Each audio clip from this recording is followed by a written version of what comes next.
Good morning students. अब हम लोग पढ़ेंगे करंट डेंसिटी। ये लेक्चर नंबर 2 इलेक्ट्रिक करंट का।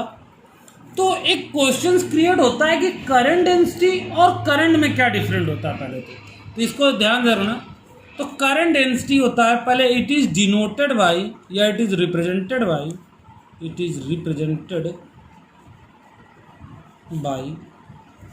जे। इसको किससे रिप्रेजेंट करते हैं? जे से। जे इक्वल होता क्या है? डेल्टा आई अपॉन डेल्टा एस, या जनरली लोग इसको आई अपॉन ए भी लिख सकते हैं। तो आई अपॉन ए लिखो या डेल्टा एस लिखो। एस का मतलब होता है सरफेस एरिया, ए का मतलब एरिया होता है।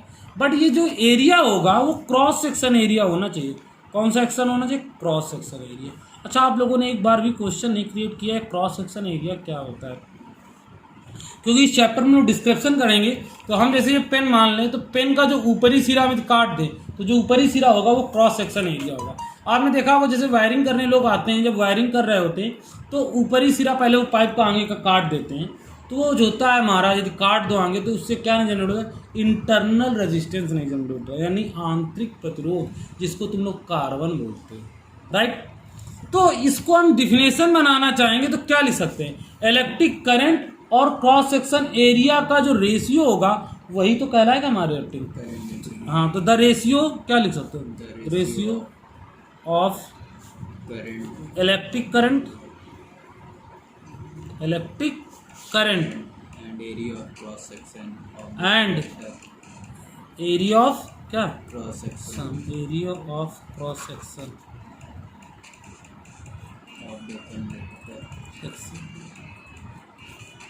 of the conductor, it is known as current density.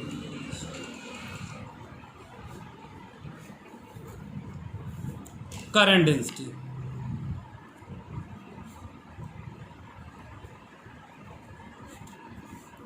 Okay, तो J बराबर आई अपान ए होता है। हम लोगों ने फार्मूला क्या पढ़ा? J बराबर आई अपान ए। तो एक बात और समझ, आई अपान ए पढ़ो चाहे, यूनिट क्या होगी इसके? एम्पियर पर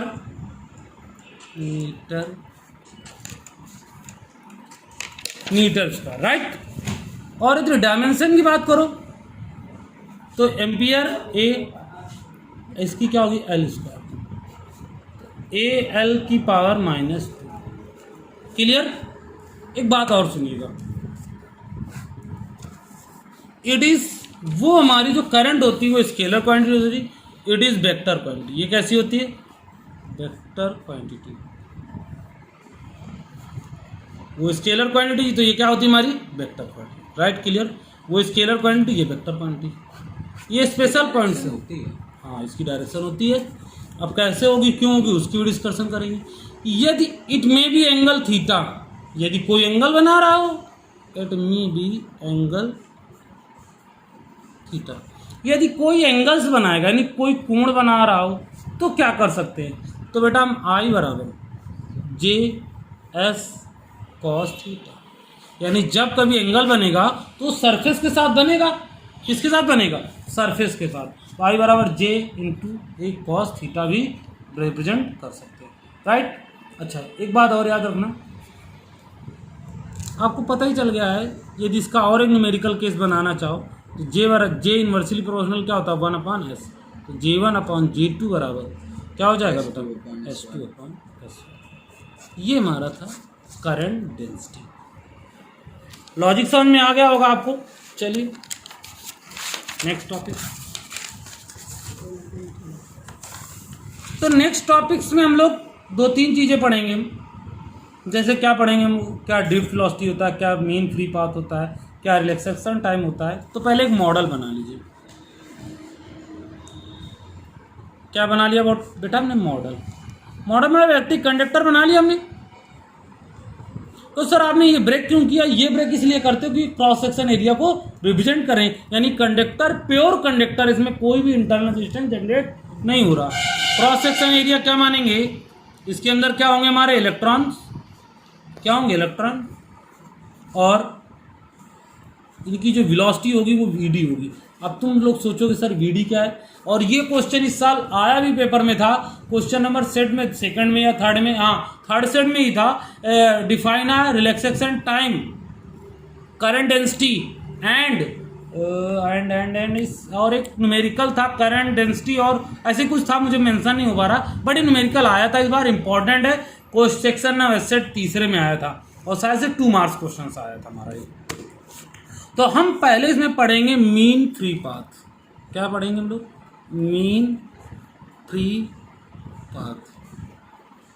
बहुत ही प्यारी डिफिनेशन है, सिंपल और सुशील सी, कि कोई भी 2 सक्सेसिव, मतलब ये एक इलेक्ट्रॉन ये लिया और एक आगे लिया, सक्सेसिव मतलब होता है इंक्रीजिंग टर्म यानी बढ़ते हुए, कोई भी 2 सक्सेसिव इलेक्ट्रॉन लो, और जब कंडक्टर के अंदर है तो क्या करेंगे? कोलिजन्स करेंगे। कोलिजन्स मतलब होता है टकराएंगे। जब कोलिजन्स करेंगे तो डिस्टेंस कुछ कवर करेंगे, जो डिस्टेंस कवर करते हैं उसी को क्या बोलते हैं हम लोग? Mean free path. क्या बोलते हैं? Mean free path. तो लिख दीजिए distance covered by electron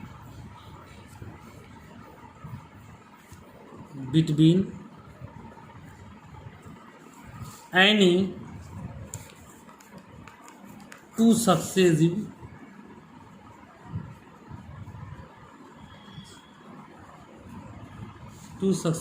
collisions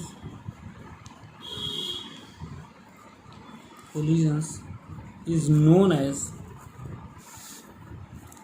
as free path। अब इसको रिप्रेजेंट किससे करते हैं? It is represented lambda.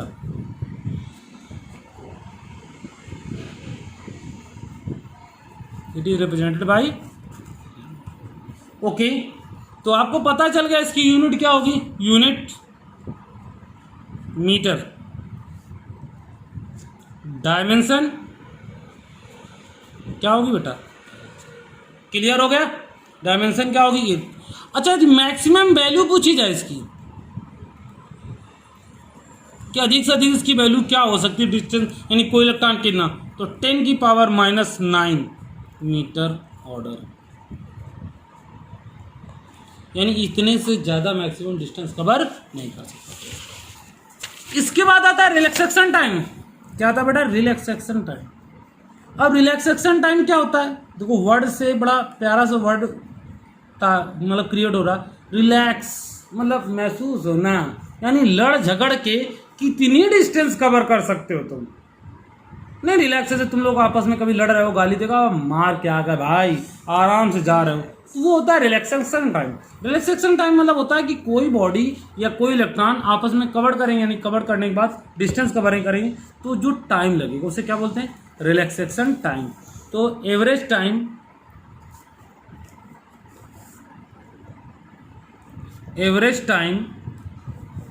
taken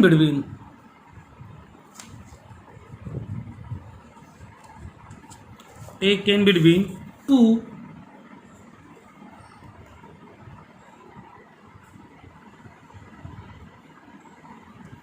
two successive collisions is known as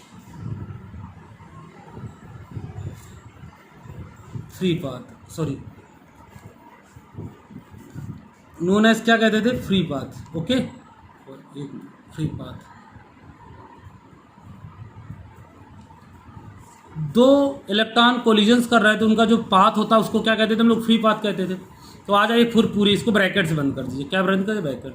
तो क्या था? Average time taken between 2 successive collisions. दोबारा लिख लीजिए, 2 successive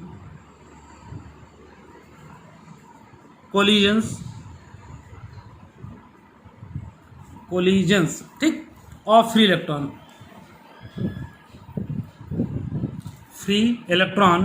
and position ion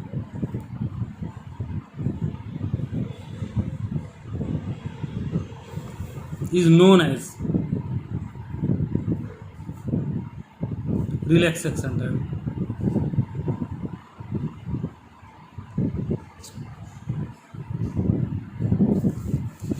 It is represented by tau। it is represented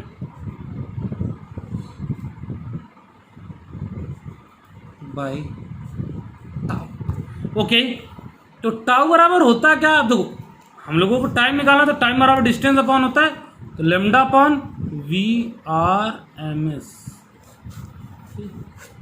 note, इसकी वैल्यू हो सकती है 10⁻⁻14 सेकंड, यानी किसी भी इलेक्ट्रॉन का जो रिलैक्सेशन टाइम हो सकता है वो कितना होता है, 10⁻⁻14 सेकंड हो सकता है. Okay, clear.